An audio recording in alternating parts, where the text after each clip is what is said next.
Bonjour my friends, I'm Frankie and welcome to Club Foodie Tips and Tricks.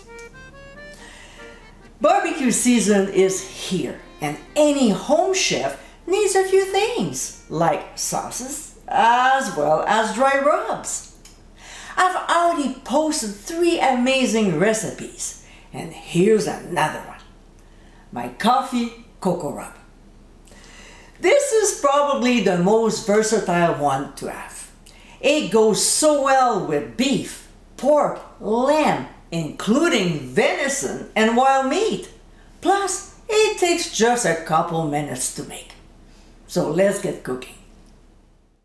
In a small bowl, we'll add finely ground coffee, some brown sugar, then chili powder, followed by ground cumin and mild paprika, of course, cocoa powder.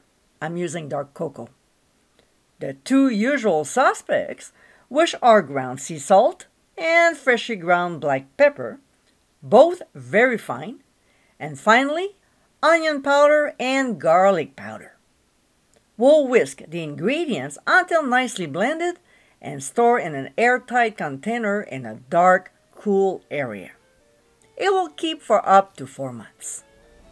As you saw in this video, this rub is super easy to make and will certainly enhance your grilled food. I hope you enjoyed tips and tricks of the day, and for many more, including recipes, visit clubfoodie.com. Until next time, my friends, bon appétit!